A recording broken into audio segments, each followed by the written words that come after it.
So you all have listened to the entire Your Wish is Your Command CD program and how anyone can make millions, the money-making secrets they don't want you to know about. Any questions, comments, or observations about anything in the CDs for clarification? The 4 levels of learning, how do you know when you're hitting each of these steps? It's pretty clear once you hit the last step, but the second and third step, there wasn't a lot of detail. Like, when do you know you're like kind of going up that ladder, if you will? Good question. The question was the 4 steps of learning any new information. How do you know when you're in each step as opposed to the last step? Everybody, before you learn anything, you're at step 1. You're unconsciously incompetent. That's when you don't know what you don't know. So when you start to learn anything, you're going to learn a foreign language, you're going to learn Chinese. So you're automatically at the starting point of learning anything, you don't know what you don't know. So you're unconsciously incompetent. When you start learning something and you become aware for the first time that you don't know it, when you become aware that, oh my gosh, I was doing it all wrong, or oh my gosh, I really didn't know all this information, or I thought I knew, but now I realize I didn't know. When you come to that cognition, which usually happens pretty instantaneously, you get to level 2. You're now consciously incompetent. So unconscious incompetence is not knowing that you don't know. Conscious incompetence is when it's really the first step in the teachability index. It's becoming teachable because you're consciously aware of your, quote, incompetence. And incompetence is a bad word. It's just you're consciously aware that you don't know. So when you consciously are aware that you don't know something, that's when the teachability index kicks in. You should become very teachable at that point. Now the third step, conscious competence, that's when you know how to do the thing or know the information, but you must consciously think about applying it to make it work. For example, you just learned how to bowl, but now you're thinking through, okay, I have to step 1, 2, 3, you're thinking through the entire process. So when you have to consciously activate your thoughts to apply what you've learned, when you have to consciously do it, you just got directions to a new location. And you know the directions, but you're thinking, wait a minute, it's the third exit. Okay, now I have to take, let's see, which way, it's the second left. You're consciously thinking through the process. You're in conscious competence. Unconscious competence is easy. And that's when you drive there and when you get home and you go, I don't even remember driving here because you just did it automatically. Or you just bowled, or you just tie your shoelace without doing any thinking. That answer the question? Good. Any other questions? People that weren't in a society and didn't have mentors like a Bill Gates, maybe even a Steve Jobs, those kind of people, if they weren't brought up in societies, how did they get the sort of knowledge and mastery that led them to achieve levels of success? Yeah. So if a person was not in a society and had direct access to this information and mentoring and learning from people, how did they achieve levels of success? And you mentioned Stephen Jobs and Bill Gates with the assumption that they're not members of societies, which you can't assume. Sure. That's number one. You can't assume that. Actually, if you look at the Forbes 400 list, every single person in there is a member of one or more or multiple secret societies. And again, most of these people do not deny it, and they do not keep it a secret of their membership. That's really important. I mean, they are members of groups. And let me define what these societies are. A very common one is the YPO, Young Presidents Organization. These are groups that people get together and they share information amongst like-minded people who they believe are worthy, for a lot of different reasons, of learning this information. And societies, whether it's Skull and Bones at Yale University, again, a very well-known one, whether it's the Freemasons or whether it's some of the lesser-known ones, or whether it's groups that you may not even consider as being, quote, societies, which include several country club memberships and different memberships in various cities around the world, where they look like they're just a country club membership or just a business association membership. And in fact, when you get in, that's what it appears to be. And after a period of time, then it changes. All of a sudden you learn that this group is a little bit more than this. You come in and that's what it is, but then there's a little bit more. And that's, for example, what Bill Gates and Steve Jobs got exposed to later on. So what happens is, in these groups, what the benefits are, and there are multiple, but the two major benefits is, number one, you're gaining information and knowledge so that you don't have to figure it out on your own or guess or wonder if it works. So you're being told, look, this is the way it works. And when you're told from somebody that you respect and admire and who has the evidence of it working, telling you directly, look, trust me, this is how it works. This is what we all do. This is how it works. Your level of acceptance and belief goes up dramatically, and you can start applying it. So first thing is getting knowledge and information and having access to people that can help fine-tune you and make sure you keep on track. So it's getting information.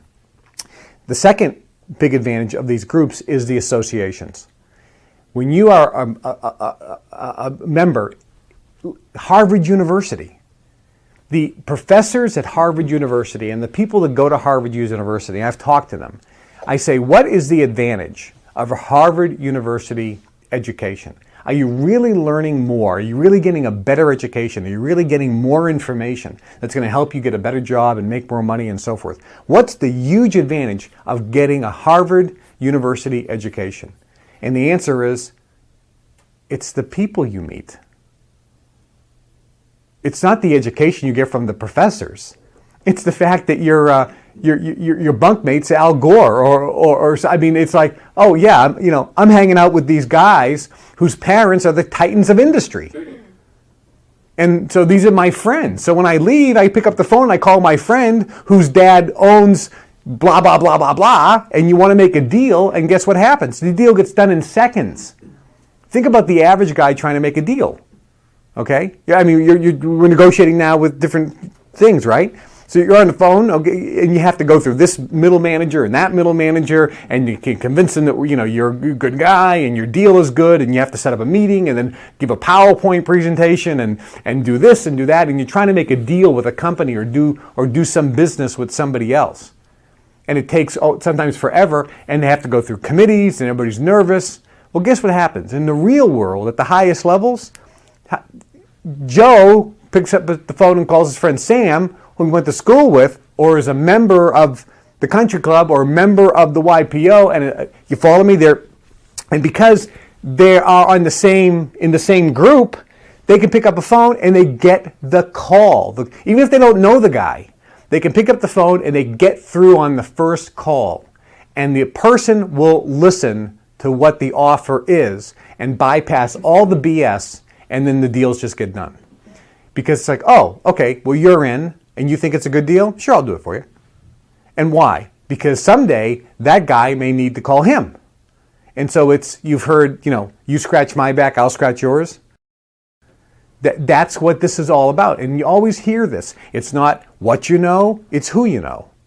So the benefits in the association levels, the people that you meet, go way, way beyond. But in the answer specifically to your question, I talked about this a little bit on the CDs, is people sometimes succeed by accident. They may not know what they're doing. But these principles, whether you know about these principles or not, are irrelevant. They still work. Whether you are taught these principles or not, they still work. If you're going to learn how to golf, and you don't go to Tiger Woods' coach, but you just pick up a golf club, and you go to the golf range, and after a couple of years, all of a sudden you're a scratch golfer. Somebody says, the guy never got a lesson in his life. How come he's such a great golfer? The answer is he just kind of figured it out by trial and error, right? Oh, wait, if I do this, and he just figured it out. So in real life, people in business sometimes are doing things unconsciously, and they don't know that specifically they're doing it. But it's the thing that we're teaching on the CDs that is causing the success. A lot of people who succeed who weren't taught to apply this particular principle and they're succeeding, guess what? They're applying the principle. But if you ask them, what specifically are you doing to guarantee that it's creating your success? They don't even know. they don't know what they're doing.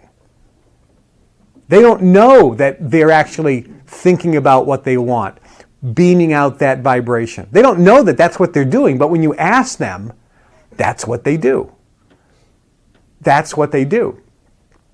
When you ask a guy who doesn't know this and say, you ever heard of the law of attraction? No. And he's being honest, no idea. But he's very successful. I go, well, how did you build your business? Well, I had a dream when I was a kid of this business. And all I could do, it was like an obsession. And I just knew that no matter what, I was going to make this happen. Doesn't that sound like exactly what we've been teaching? So they don't know they don't know that that works, which is why people who succeed many times fail dramatically. Do you know how people like build up, and all of a sudden then they reach kind of a point and then everything just kind of falls apart? And you ever wonder why that happens so often? Especially people who don't know the technique. The reason is when they have nothing, they're focusing on what they want, right? And they're focusing on the dream. So they're vibrating, they're sending out the vibration of what they want. Earl Nightingale, you become what you think about most of the time. So they're thinking about what they want. They have belief. They have the right feeling. They're excited about it. They're anticipating it. They're expecting it. They have belief that they're going to get it, and it starts coming into their experience. Then all of a sudden they have the big house, the 4 cars, and all the money. And now, guess what they start doing? They start changing what they're thinking about. They're not thinking about expanding their business or expanding their income. They're thinking about protecting what they have because they're afraid of losing it. So guess what now they're vibrating? Fear. They're actually vibrating losing it. They start thinking about losing it. I don't want to lose it. I don't want to lose it. I don't want to lose it. I don't want to lose it. I don't want to lose it. Guess what the vibration is? Lose it, lose it, lose it, lose it, lose it. I don't want it to fall apart. I don't want it to fall apart. Guess what happens? It falls apart because that's what they're focusing on. So that's why you see people go through different stages. And that's why if they don't know this technique that they're applying, that'll happen automatically. If they do know this technique, then they don't have the drop-off. So when you see people go up and crash, many times they just were never taught the specificity of the technique. That's why groups never have the drop-off. If you see a group or a family never have the drop-off, then you know they know what's happening. Did that answer your question? Good question. Along those lines, on the CDs you tell a story about a guy who's due a chunk of money and it's going through the legal process, and he doesn't think he's going to get the money for 12 months. And initially he's going, I don't know how I'm going to make ends meet. I need the money now. I've got all these bills to pay. And then he comes to the realization of, I'm going to go on vacation because I know everything's going to work out. At what point did that sort of positive vibration override the negative that he had at the beginning of the story? Because that negative is still out there, right? Good question. The question is, when somebody's putting out a negative vibration for a while and then wants to change it, does the negative vibration still hang out there? If you're dialed in to 97.4 for a year and you just want to change it to 105.7, the second you change it, you get a different result. The moment you change the vibration, the result is instantaneously different. So if you have a negative thought for a long, long time, and you're learning this stuff for the first time, and you change that vibration, wait a minute, why am I thinking this? I mean, I'm obviously vibrating what I don't want, fear and so forth, and that's what I'm getting. This moment in time, that's why we call this the 10-second miracle. It's a miracle that happens in virtually a second. We call it the 10-second, the 5-second, whatever. It's a nanosecond miracle. So the moment you change that vibration, then everything instantaneously starts changing. Now, the manifestation may take hours, days, weeks, or months, but that's irrelevant. The moment you change the vibration, instantaneously everything just starts reversing. It's like in the cartoon, the spear is coming right at you. But the moment you change it, it just stops, turns around, and goes the other way. Instantaneous. There's not a slowdown period. It just stops that fast. And that's why people see miracles even in physiological health. My tumor's growing, and then all of a sudden they use this to change the vibration, and then in 24 hours, that tumor the size of a grapefruit is gone. And medical science can never explain that. They just say they use the word miracle. There's no scientific medical explanation of how this grapefruit-sized tumor is gone. And we know there are documented thousands upon thousands of worldwide documented cases of real people who have real, not made up, not fantasy symptoms. Real, here's the x-ray, here's the freaking tumor. Okay, it's there, and 24 hours later, it's gone. It ain't there anymore. And the person is absolutely, that is documented infinitum, and nobody wants to discuss it at length, but even on the Discovery channels and so forth, it's there. And nobody can explain how that happens. There's no scientific way of biologically explaining it. So if you have a lot of negative vibration out there, and you're learning this for the first time, and you're going to change that today, everything has changed the moment you change the thought process. And the most important thing that changed is how you feel. Imagine the circumstances are exactly the same. The guy's screwed. He doesn't have any money. He can't pay his bills. He has no idea how it's going to come in. The circumstances had not changed at all for that guy. But what changed was his thinking, and virtually in an instant, he went from feeling stressed, challenged, miserable, and so forth, to feeling just blissfully happy, and he had no reason to. Because if you looked at the circumstances, there was no reason to be stupidly happy. But he wasn't looking at the circumstances. He wasn't looking at what he could see on the radar screen. He realized that what was off the radar screen, what was outside of his view, was absolutely fine. As if the radar screen expanded and he saw the cavalry coming.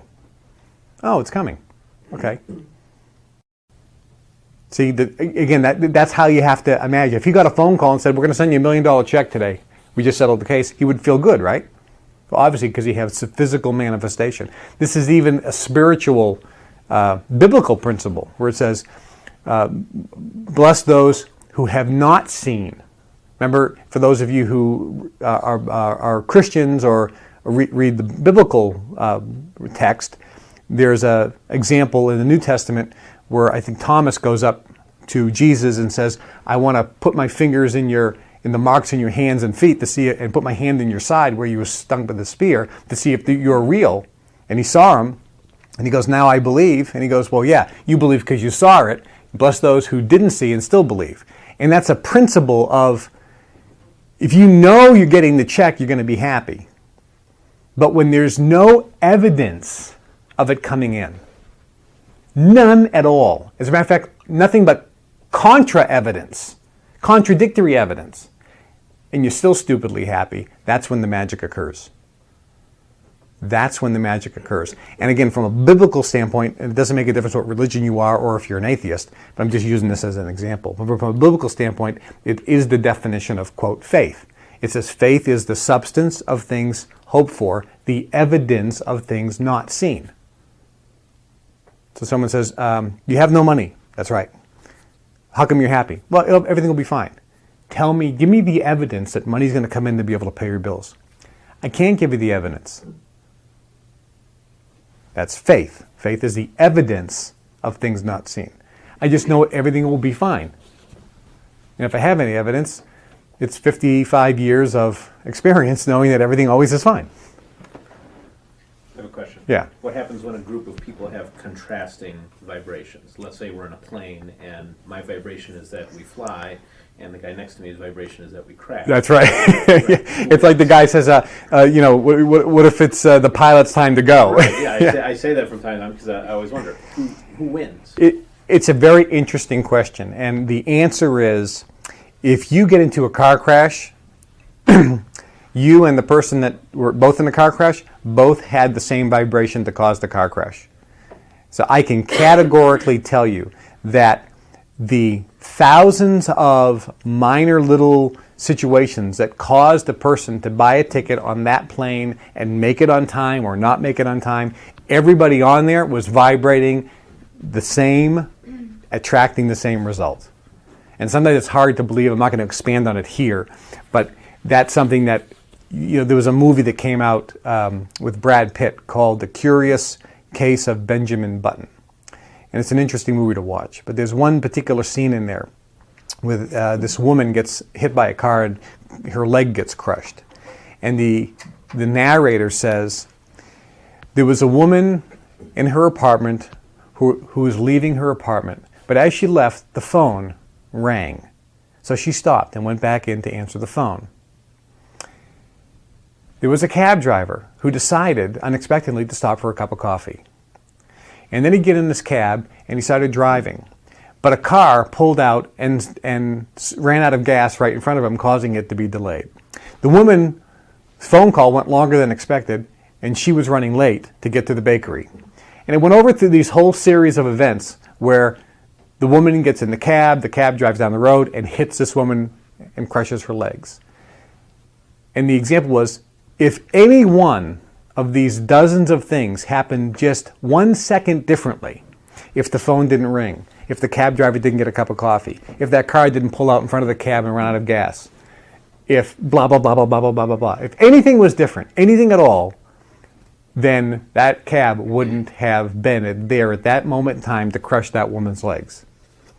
And the answer is, when you think about that, that's why when you throw out a vibration, the whole universe is conspiring and creating virtually tens of thousands of events which work perfectly with each individual's vibration too, to create that situation in your experience. So if you're on that plane and that plane crashed, believe me, there was some vibration in every single person on that plane that was creating that event. And sometimes it's hard to believe. It's like, I'm driving down the road and I'm feeling happy and all of a sudden, boom, a guy crashes right into me. Someone says, I wasn't thinking about a car crash. I wasn't vibrating, I want a car crash. I want to crash my car. I want to crash. I wasn't doing that. How did that occur? And the answer is this. The answer is you absolutely were not vibrating the car crash. And that's why on the CDs I talk more about the importance of your vibration is feeling, not necessarily the thing itself, because we're all not that smart. We may not know the best house for us, the best car, the best job. We may not know specifically what is the best thing to happen for us, but what we know is how we want to feel. So what occurs is, when a guy gets in a car crash, he wasn't vibrating car crash. The question is, when you got into that car crash, how'd you feel? I felt incredibly frustrated. Somebody else, I felt incredibly scared. Somebody else, I felt so overwhelmed because now I don't have enough time to do everything as it is, and now with this car crash, I'm going to have less time. Whatever feeling that car crash gave that person, then I asked that person, over the last few weeks, what else have you been thinking about which gave you a similar feeling?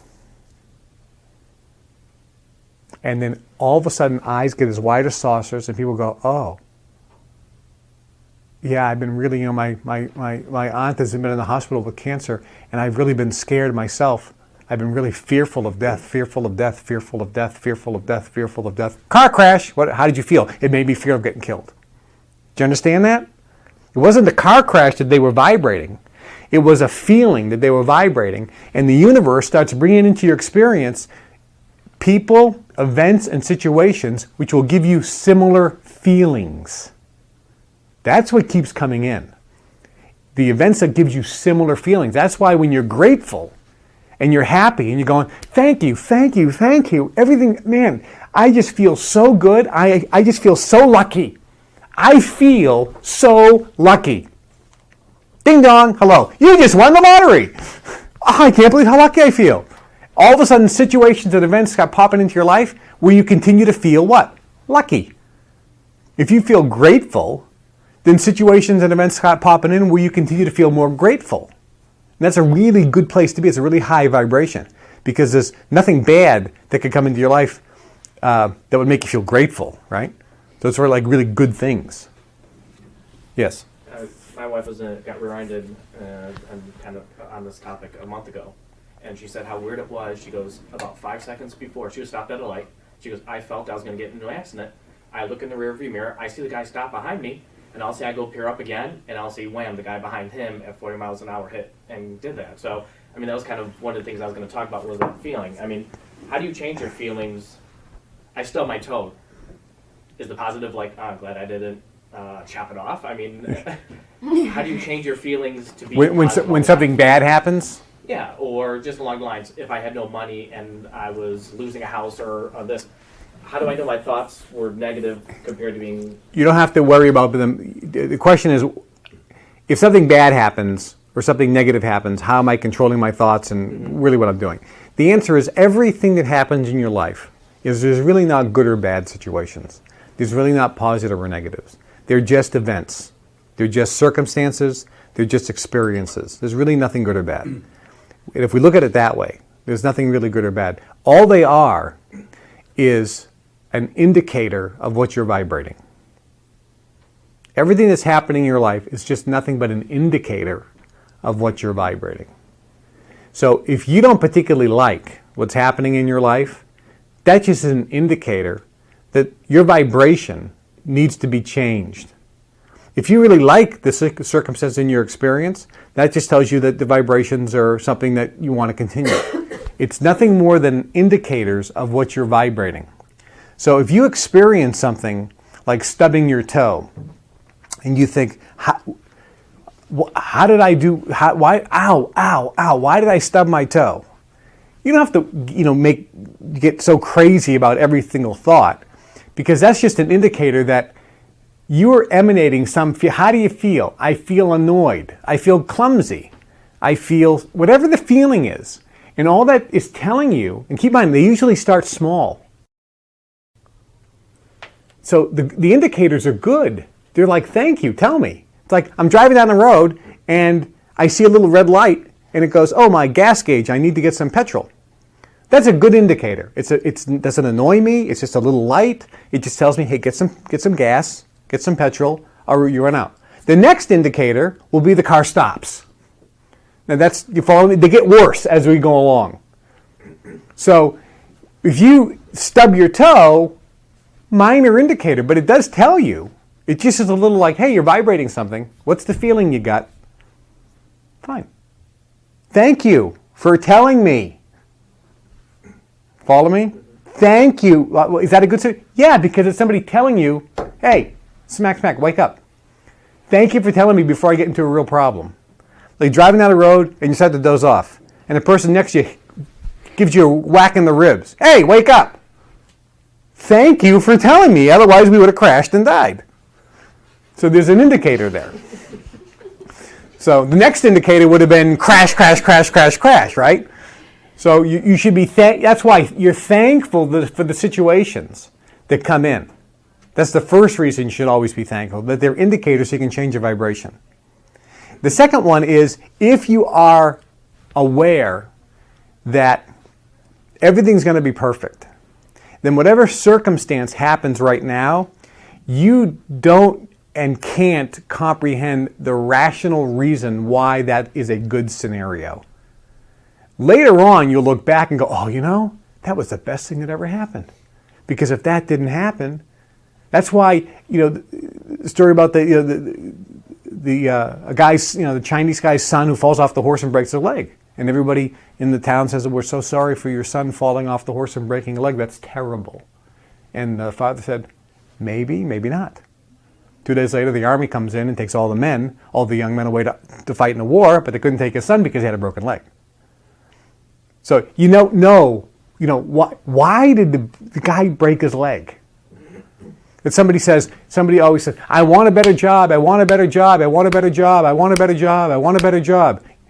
They go, this doesn't work, I just got fired. Well, you can't have a better job while you're working. You tell them, you saying how much you hate the job, you just got fired, you got what you asked for, the better job is coming. So you can't get all flustered about it. Hope that answered the question. Any other question? Yes. Yes. When you were talking about sending vibrations and you send a different vibration to a grape or a brick or a glass of red wine, say, than I do, and it's scientifically proven. Yes. How can it not then be scientifically proven that the guy willed away and sent a good vibration to his tumor?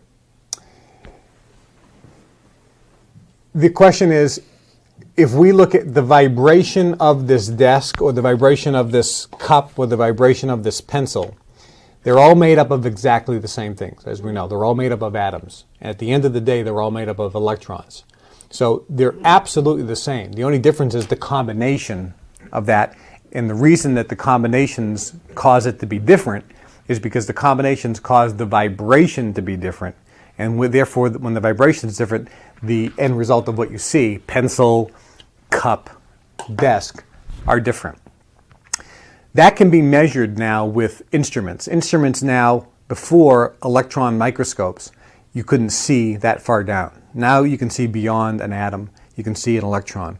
And now, with further instruments, which a lot of this stuff has not yet been published, but if you take an electron and actually amplify it even further, you see that it's virtually air. That electron is nothing more than a vibration. If you kind of just imagine this electron and then blowing it up and getting it bigger and bigger with a microscope, all of a sudden you see there's nothing there. It's just vibrating at a certain point, and that's how radio beams can go through things, because there's nothing there to go through. So a tumor is there, and now a tumor is gone. No scientist has physically watched the tumor go away. So that's the answer. It's like, why can't they figure it out? Unfortunately, at this moment in time, they don't have somebody being x-rayed 24 hours a day, 7 days a week. The person's going to die from the x-rays. So they can see the tumor today, or 24 hours later, or a week later, or a month later. They look again and the tumor's gone. How it was and how it went, they don't know. It's like Houdini doing a magic trick. How did he escape? We couldn't see him do it. If you were there watching him escape from the handcuffs, you'd see what he was doing. So if they were watching the tumor shrink, then they could see it actually, the manifestation in real time. But at this point, there isn't any documented evidence of watching the manifestation occur. Like if you see a seed, right? You put a seed in the ground. For years, you put seeds in the ground and all of a sudden something pops up. How did that happen? And then science said, well, let's take the seed out and let's see if we can duplicate this thing so we can actually see what's occurring. Well, the problem is you can't see what's occurring inside.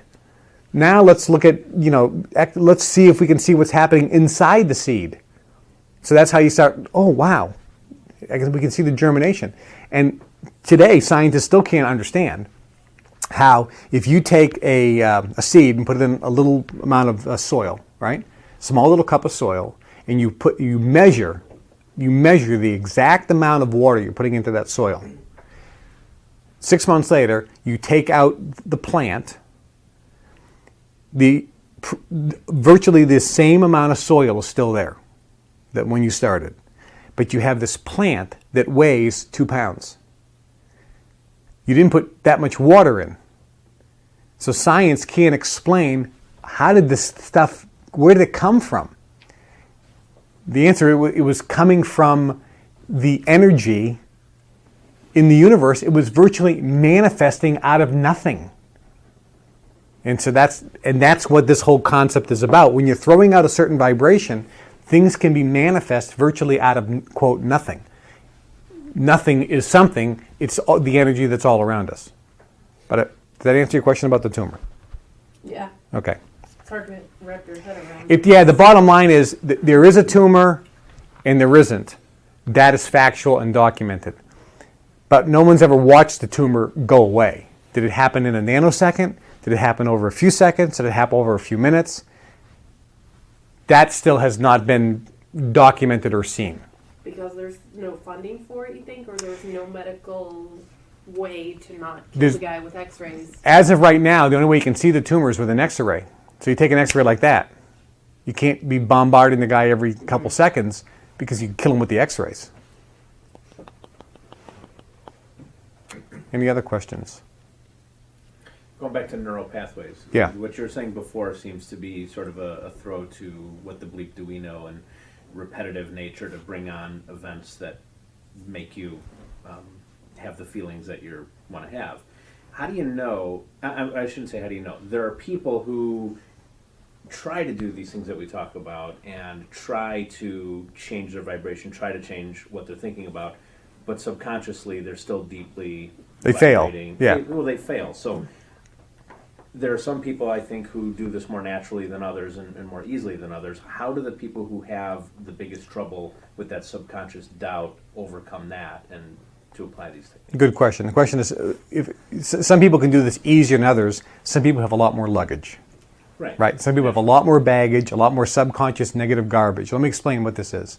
Some people have this huge, enormous ball of black energy because they've been vibrating negatively for a long time.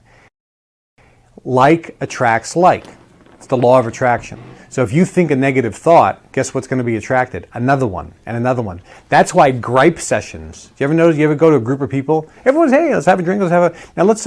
Yeah, you know, such a the Giants, man. That you say something negative, then somebody else picks up on it, and they go, yeah, you're right, and they start saying something negative. And then the other guy says, yeah, you're right, and all of a sudden at the end of 10 minutes, everyone is talking and they're believing all the negativity.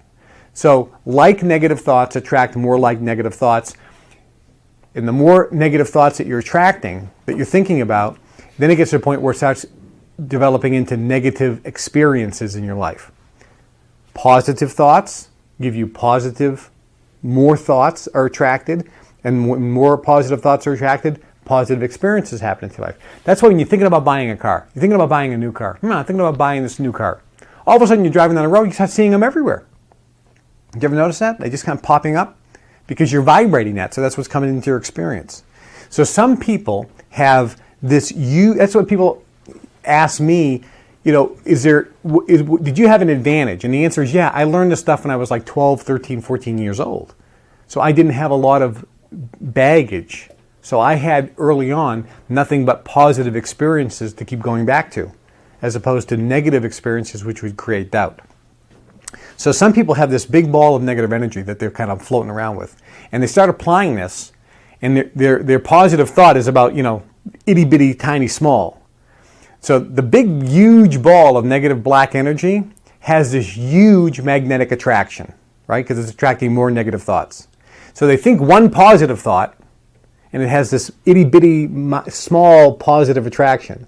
So they keep getting pulled back to the negative thoughts because this is really, really big.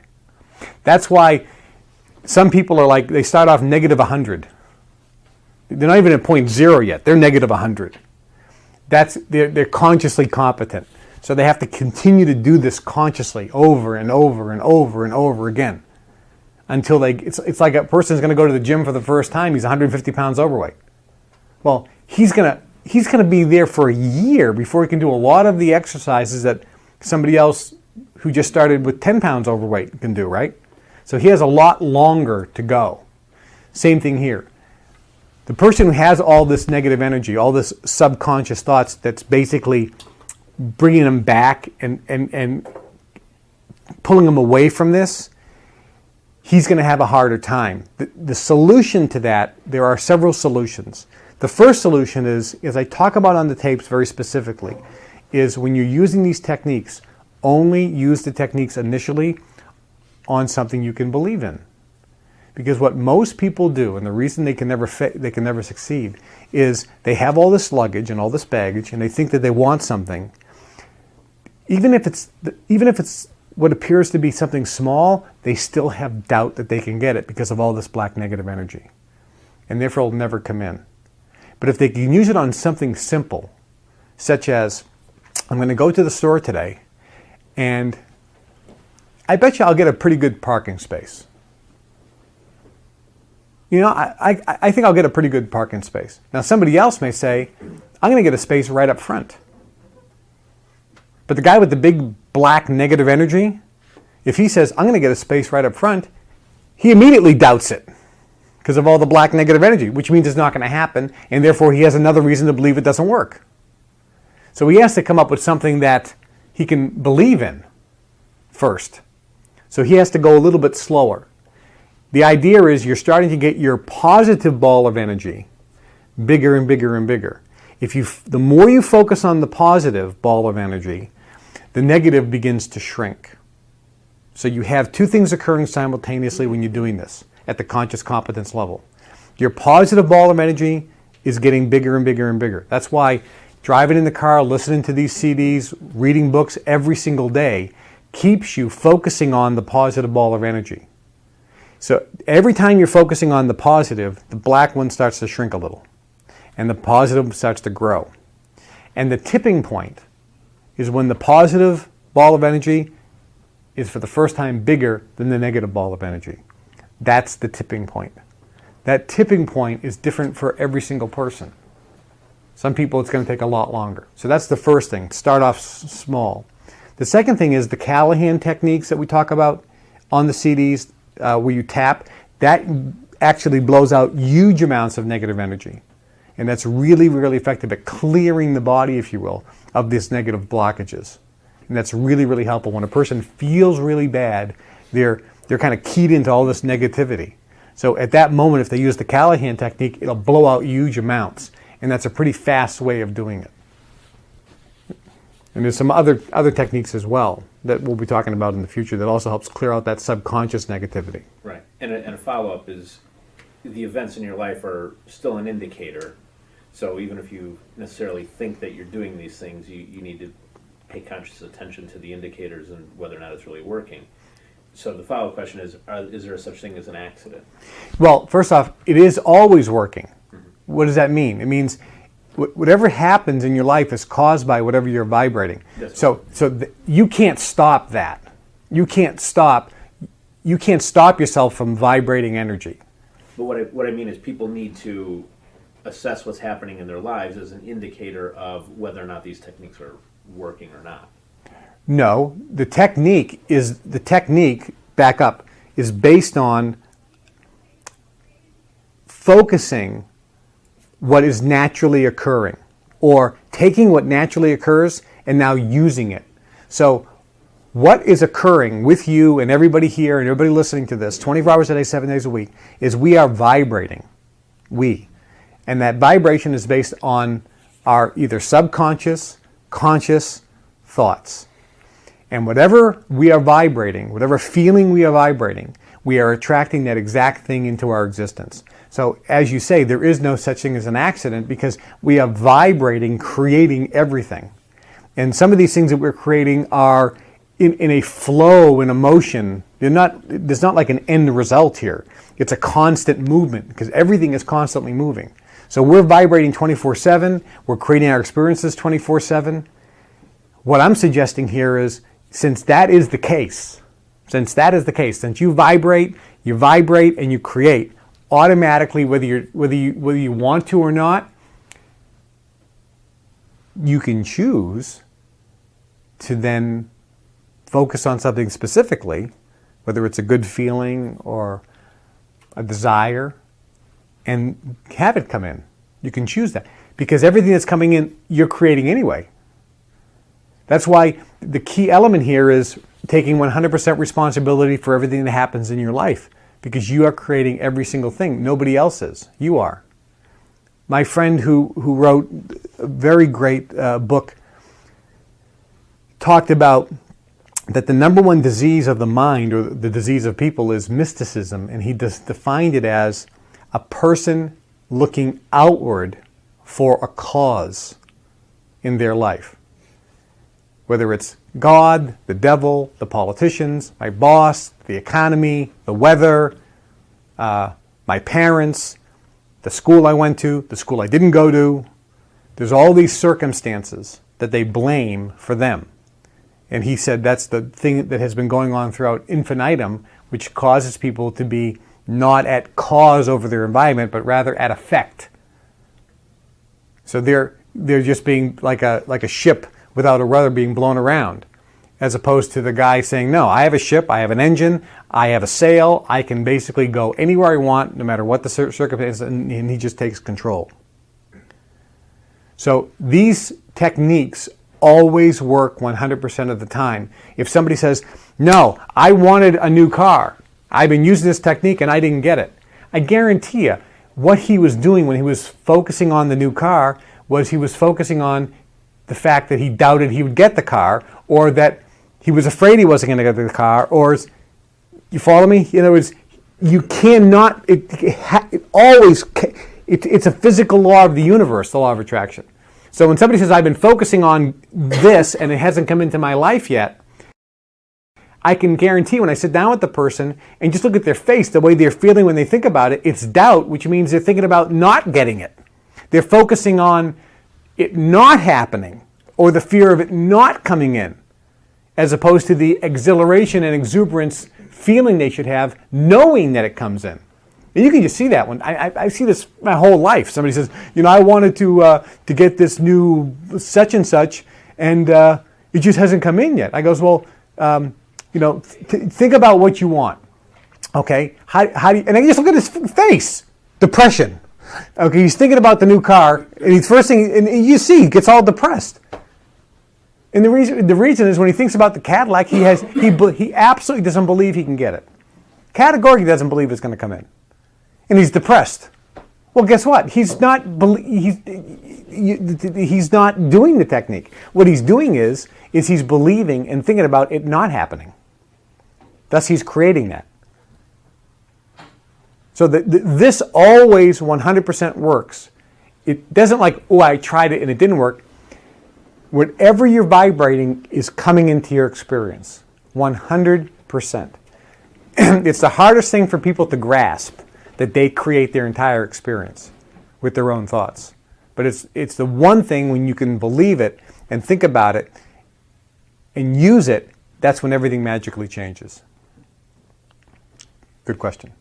Good answer. Thank you. Yep. So is there a machine out there that could detect and hook me up to, so you can see my negative ball versus my positive? There isn't a machine, but there's something that you have that can detect your negative ball versus your positive ball, and it's how you feel. And that's why the first thing I said on the CDs is when you're using these techniques, there's one senior wish, desire, or goal you should always have that's senior to everything else, which is why when you think about everything you want, it all rolls down to this anyway. This is where the rubber meets the road. And that is your desire should always be first and foremost above everything else, feel good right now. But what about the people who feel good in their negativity? There are people who think that they feel good, but they're being negative, and maybe they don't have an indicator of what feeling good really feels like. Oh, that's a very good question. I was actually with a guy in Palm Beach in his $30 million house, and I was with two of my friends. And one of my buddies, one's an older guy in his 80s, the other guy's in his 60s. And the older guy, whose house we were in, went to have a cup of coffee or something. And I'm chatting with my friend.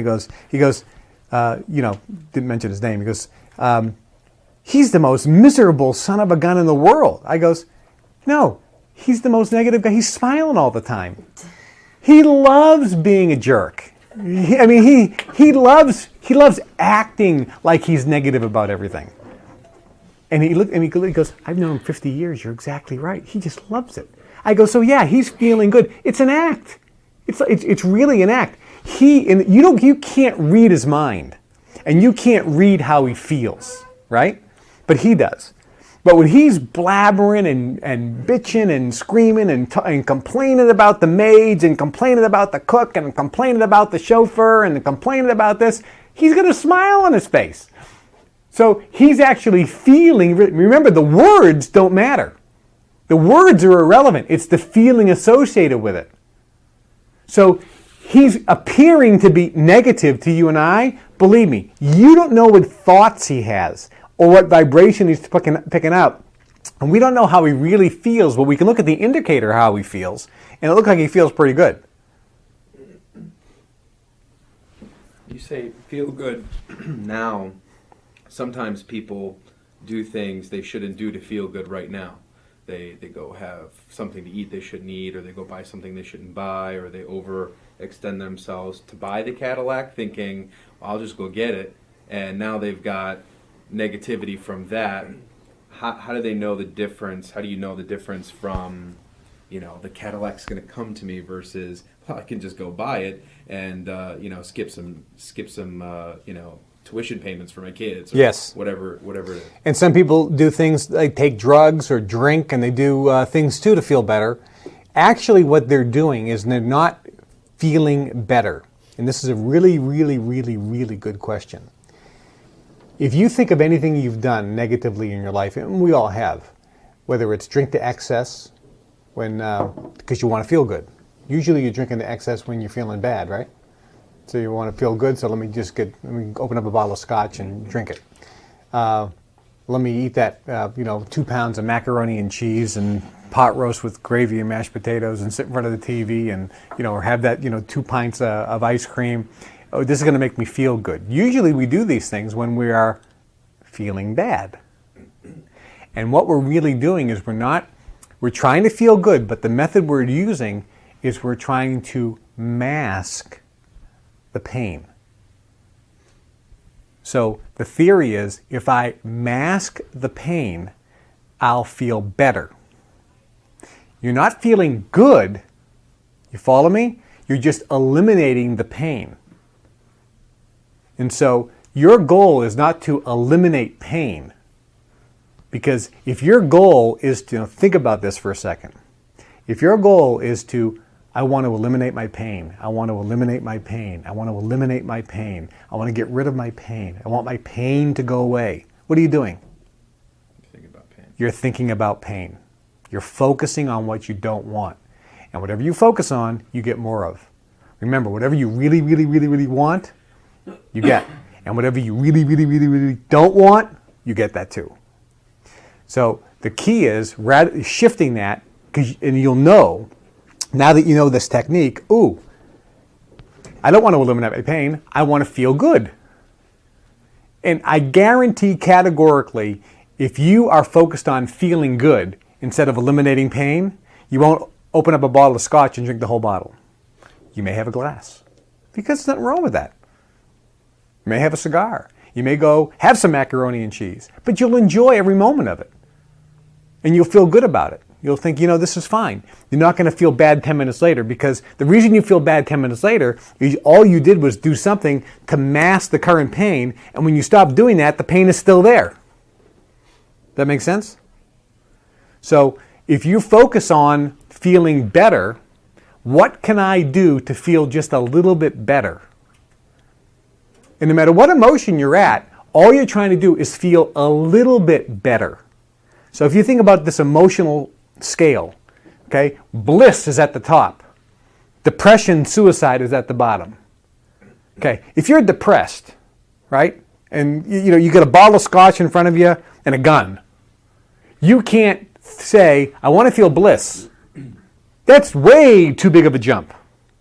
What you want to do is say, I don't want to be you don't want to be depressed anymore, so what you're saying is, how can I feel a little bit better than this? And guess what better could be? Getting really angry. Angry is actually a better feeling than depressed. Think about it.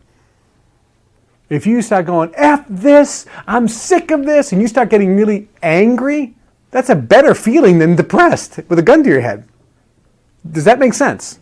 So all you want to do is just get a little better feeling. Because when you get there, remember the old saying, go as far as you can see, and when you get there, you'll see further. So in an emotional scale, when you're at a certain point, you can only get a little bit better. And as you go up, your jumps can be a little bit bigger. But in the beginning, you got to really go baby steps. So you just want to feel a little bit better. So in answer to your question, feeling good now is categorically the most important thing, but it's not eliminating the pain. And the examples you gave, the guy who just goes, buys a car, whacks up his credit cards, guarantee, he's not trying to feel good, he's trying to do something to mask the pain. So his focus is on pain. So the key is not masking the pain, but the key is focusing on what you want and not what you don't want. Did that answer your question? I really want to help somebody, excuse me, who needs help. but it's not working because that person's negative ball is through the roof, drinking, drugs, whatever it is. It just gets to a point where it's like, I've done everything I can. That person's just on their own. Yes. Right. Okay. Absolutely. As a matter of fact, the best thing you can do, because this question comes up a lot, what can I do to help somebody? I have a friend who's got cancer. I got a friend who's drinking. A guy who's depressed. A buddy of mine. What can I do to help him? What can I do to help him? What can I do to help him? What can I do to help him? And the answer is you work on yourself first. This is the hardest thing for most people to grasp. But if you want to help your best friend, be super happy yourself. Work on you, because your vibration is going to affect them. Remember, Einstein and Edison said, whatever you vibrate from your brain is picked up by other brains.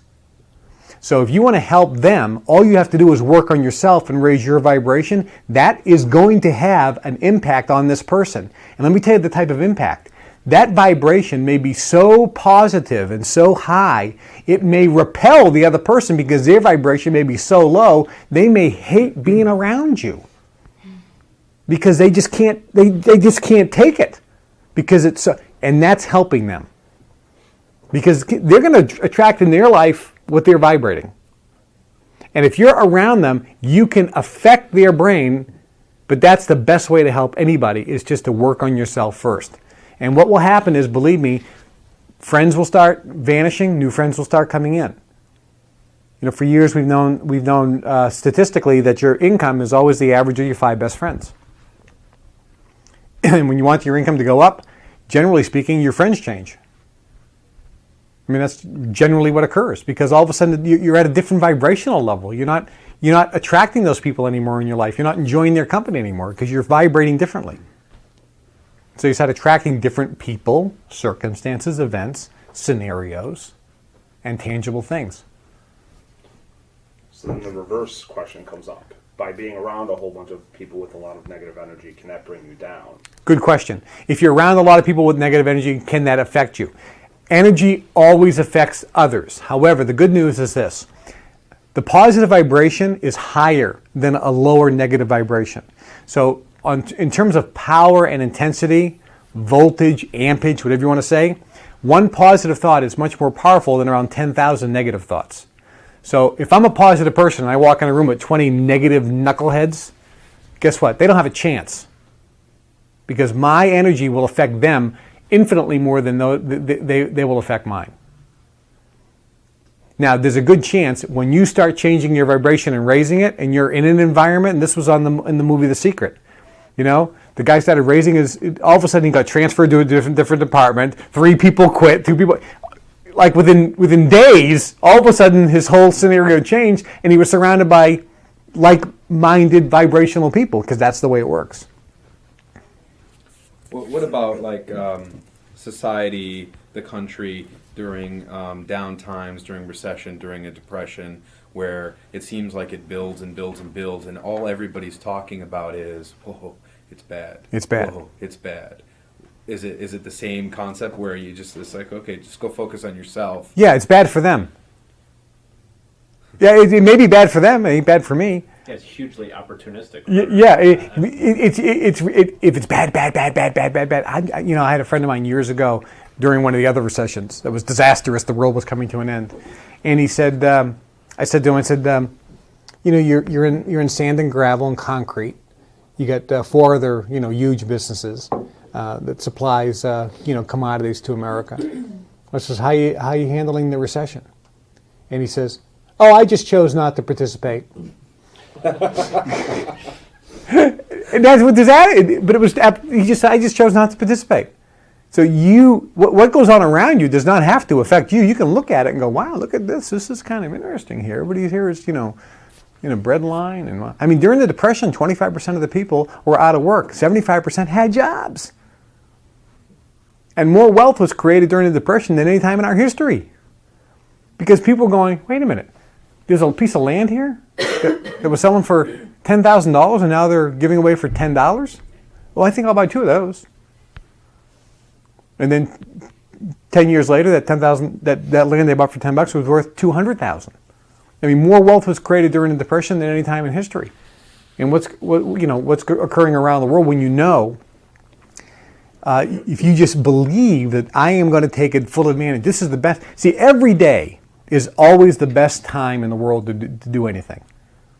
I have friends who are in the automobile business, and they used to if they had a customer the first couple days of the month, they'd say to the customer, this is the best time to buy a car because it's the first couple days of the month, we haven't sold the car yet, and my boss wants to make a deal at any price. You're going to get the best deal ever.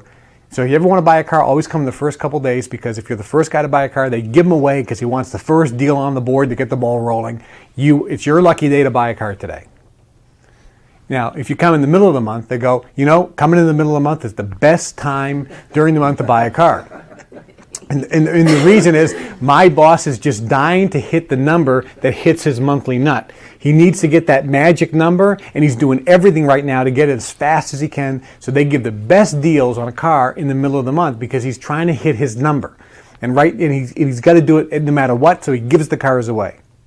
Now, if you come in the end of the month, he goes, it's your lucky day. If you ever want to buy a car, you come at the end of the month because the boss has already hit his number of hitting his overhead. Everything now is pure profit. He gives the cars away. He doesn't have to make any profit on them at all. It's just numbers now. It gets some higher allocations next month. So at the end of the month, they just blow the cars out as fast as they can at the cheapest possible prices. All three of those things, by the way, are 100% true. So same thing in a scenario. Whatever the scenario is, all we have to do is believe and say with vibration, this is a fantastic time to do business. And somebody can say, tell me exactly why. And my answer is, I don't know why.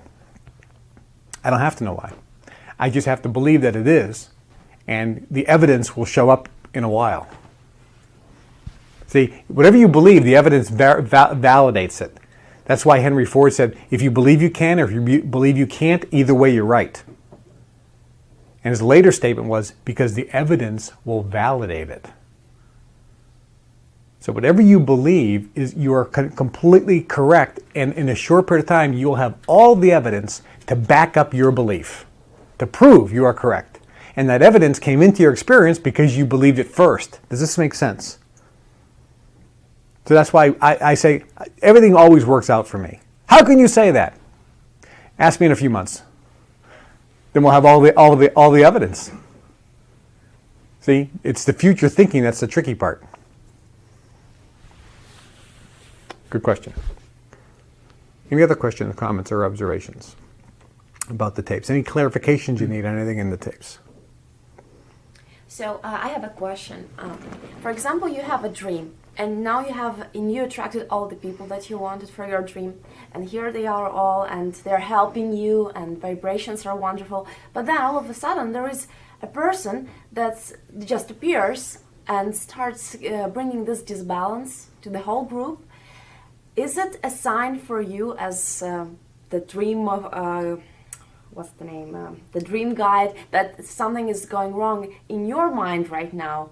Or it's just a sign for you to, okay, I'm moving on, I don't care, maybe this person has a different dream, I just want to avoid this person.